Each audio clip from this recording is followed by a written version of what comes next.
Dear friends, welcome to Bhavesh Sirki online class. Let us have video lecture and enjoy this session.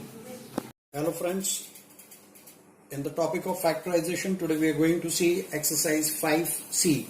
Before starting with exercise 5C, I would like to remind you a few basic things. This entire exercise will be based on an identity which we know it very well.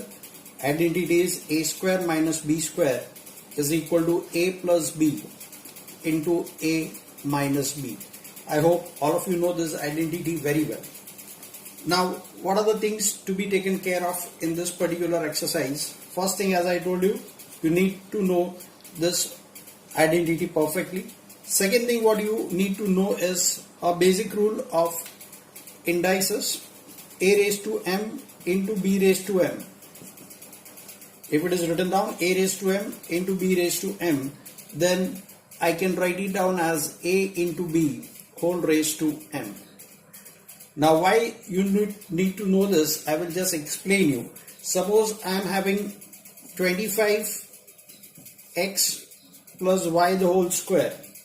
Then many of you have a habit of multiplying that 25 directly into bracket 25x plus 25y the whole square. And let me tell you, I have purposely written with red. It is absolutely wrong. Why it is wrong, I will explain you with the rule which I have written down above. 25 is nothing else but here 25 is nothing else but 5 square, and this is x plus y the whole square. Now you understand this, both of them have same indices, so I am taking the index common, that is squared. In bracket I have 5 into x plus y, so correctly this will be written down as 5x plus 5y the whole square. If you write down by chance this, it will be. One more thing you must know, that if given any expression, say for example x plus y is given to us, then I can express this expression as x plus y plus 3 minus 3. I have added 3, I have subtracted 3. So ultimate effect of this particular expression remains as, the final value of this expression remains as x plus y. So three things to be remembered. One, as I told you, you need to know this identity, a square minus b square is a plus b into a minus b. That is the first thing you should know. Second thing you should know is a raised to m, that is, if bases are different and index is same, then you can take out index as common. Whose example we did, suppose I'm taking one more example, I'm having 9 into 2x plus y the whole square. Then it will not be 18x plus 9y, it would be 3 into 2x plus y the whole square, which ultimately fetches me 6x plus 3y the whole square. Third thing you should know is explained right now, it is already there on the board right now, that any expression, I'm talking about expression, I'm not talking about equation, remember, any expression if added and subtracted by same number,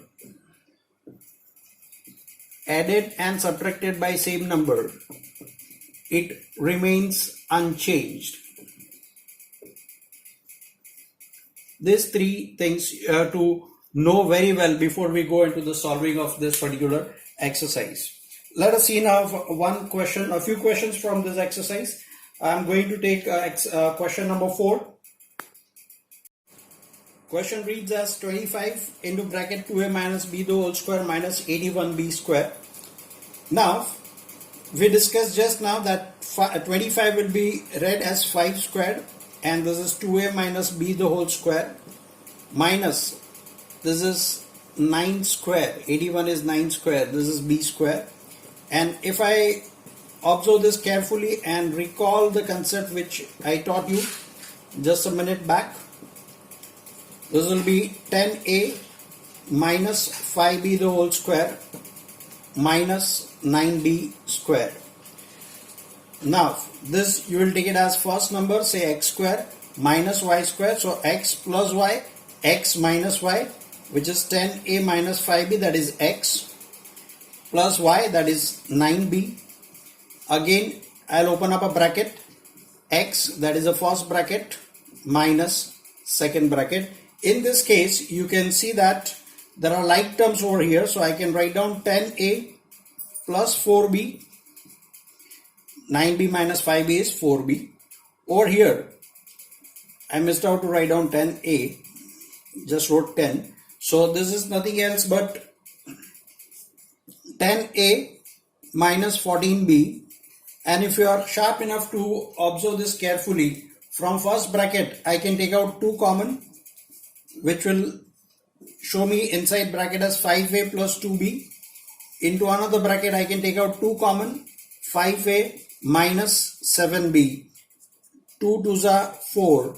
So 5a plus 2b into 5a minus 7b will be the final answer. I just repeat, 25 has to be written on as 5 square, then that power gets as common over there. Then I have applied the concept of a square minus b square or x square minus y square. Then here, this 2 being like terms, I have added or subtracted whatever operation is required. Here also like terms were there, so I had to add or subtract the whatever expression or whatever calculation you have to do. You do not have to forget. Over here again, I could take out 2 common. Here also I could take out 2 common, and then we did it. Now I'm taking one more question, question number 6, which is apparently not in the form of, if you observe this carefully, it is not in the form of x square minus y square. It does not look like that. But if it does not look like that, that does not mean we cannot convert it. If you observe it very carefully, both the terms are having b as a common term. So I am taking out b common. So what will be left out over here is 4a square minus 9b square, which will be equal to b into bracket 2a the whole square minus 3b the whole square, and your answer will be in the next step. So as I told you, apparently it was not in the form of x square minus y square. I converted it by taking out b common. So this is the special step, super special step you have to remember. We'll go to the next question. We shall see 2 questions now, question number 9 as well as question number 15. First I will explain you question number 9. In fact, it is a bit trickier. Why? Because most of us do not remember that some of you may feel, sir, not factorizable, a raised to 4 minus 1. But remember, my dear friends, 1 is a very wonderful number. 1 is very wonderful number, because if you take any power to 1, the number remains itself, or if you take any power of 1, the number remains as 1. What I mean to say, 1 can be expressed as 1 square. So now a raised to 4 is a squared the whole square minus 1 square. So it is in the form of x square minus y square. So a square plus 1 into a square minus 1. Again, you have to be very well observant over here. This a square minus 1, again 1 can be written down as 1 square. And further factorization is still possible. A square plus 1 into another bracket a plus 1 into a minus 1. This is your answer. You have to remember this very well. 1 can be expressed as any power. So after doing question number 9, I am solving question number 15. Again, little confusion at times, but if you are observant enough, these 2 are square terms. So what I'm going to do is I'm going to write down them together. 9a square minus 64b square plus 3a minus 8b. Now, if you understand this very well, it is 3a the whole square minus 8b the whole square plus 3a minus 8b. This is x square minus y square. So 3a plus 8b, another bracket 3a minus 8b plus 3a minus 8b. Remember, there is no other factor other than 3a minus 8b, but I can write it down as 1. Now, if you are observing this carefully, you will able to see you can take out 3a minus 8b common. So 3a minus 8b into another bracket. First term is 3a plus 8b. Nothing left out. Remember, I wrote purposely this one. Even if you don't write in exam, this one will do. But here if you miss out this one, you'll lose your marks. So very important. First, I did two terms, required terms together. Then I applied the identity x square minus y square. Whatever was to be taken out as common, we took out that as common. We shall go to the next question. I have selected question number 18. There is some special part in this question. Before we go on to this particular question, you have to recall this particular identity x square plus y square plus 2xy. If you have, then you can write it down as x plus y the whole square. If here is minus, then that will be minus. The reverse identity you should use. Generally we have used the identity in x plus y the whole square. We have expanded. This time from expansion you have to go to the contraction form. Now why I am saying so, I will just explain you that a square plus b square plus 2ab minus c square minus d square minus 2cd. I have brought this 2ab over here. And my dear friends, if you understand this as a trinomial, this is a square of nothing else but a plus b. It is a plus b the whole square. Here I am taking out negative 1 common from this three terms. So I get c square plus d square plus 2cd. This remains as a plus b the whole square minus. This is nothing else, c plus d the whole square. Now it is in the form of x square minus y square. So what happens over here is a plus b plus c plus d, that is x plus y, into another bracket a plus b minus, that is x minus y, c plus d. I have purposely used two brackets over here, square bracket and round bracket, because what error you make I will explain you. Final answer I am writing down, and what error you make is this. Most of the time, or many of the times, I have seen students writing the answer in the form of this sign they write down over here. They do not put the bracket, and their second bracket looks like this, which I am writing in red is absolutely wrong. They write down answer like this. First bracket they write correctly, this second bracket they write in this particular way. Here minus sign, here plus sign. You observe this is the correct answer. I am taking one more question which is almost similar to question number 18, but I am doing purposely second question of the same kind so you understand it in a better way. Observe this carefully. 4x square, I am taking plus 9a square minus 12ax. I have taken these three terms together, and what are three terms left out are y square minus z square minus 2yz. Now if you observe this carefully, it is a square of a binomial, that is 2x plus 3a the whole square. I am taking out negative 1 common, which is equal to y square plus z square plus 2yz. This is 2x plus 3a the whole square minus y plus z the whole square. And if you remember the previous question, what care I have to take in the second bracket, particularly here when I am expanding, it is p square minus q square. P plus q I have written down. Now p, that is 2x plus 3a minus, I will write down y plus z, but that has to be in the bracket, and last line will be 2x plus 3a plus y plus z into 2x plus 3a minus y minus z. I will repeat, this particular step has to be taken care very properly. We'll move to the next question. Dear friends, we are taking question number 21. X raised to 4 plus x square plus 1. And whenever some of you look at the trinomial, you start thinking, sir, we should split up the middle term and do the things. In this case, it will not work over there. And you should know why it will not work there. And when it works, you should know when it works and when it does not work. If you try to apply the concept of ax square plus bx plus c and calculate b square minus 4ac, I hope you remember that particular thing. In exercise 5b we did. If b square minus 4ac is a perfect square, then only it is factorizable, otherwise it is not factorizable. अगर ये perfect square नहीं है तो ये factorize नहीं हो सकता. You can write out to calculate b square minus 4ac. It is not a perfect square. One thing that you have to remember, that you cannot split up middle term over here. One thing. Second thing, now I started off this lecture of with the explanation, the third part of the explanation. I told you to remember 3 points. Say for example, I am having p plus q. I can write down this p plus q as p plus q plus x minus x. It becomes ultimately p plus q.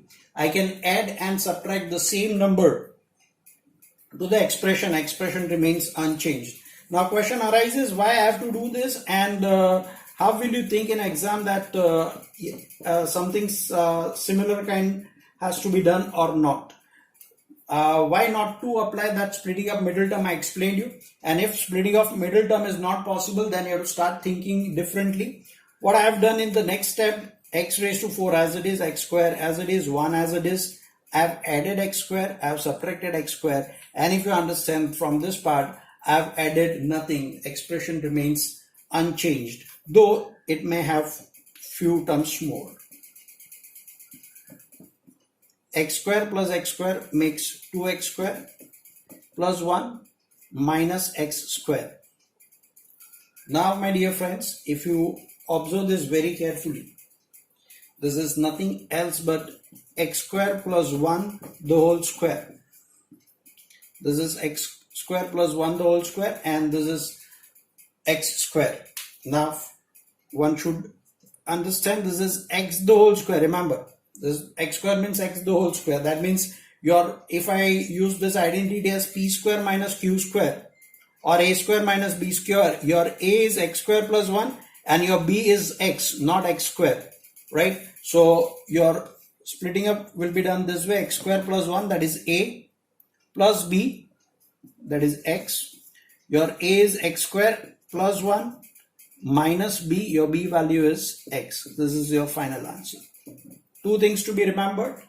It appears as a trinomial, so you will go for splitting up the middle term, which is not possible. And if you remember exercise 5b lecture, b square minus 4ac is not a perfect square, therefore it is not factorizable. Second point you have to remember is x minus x.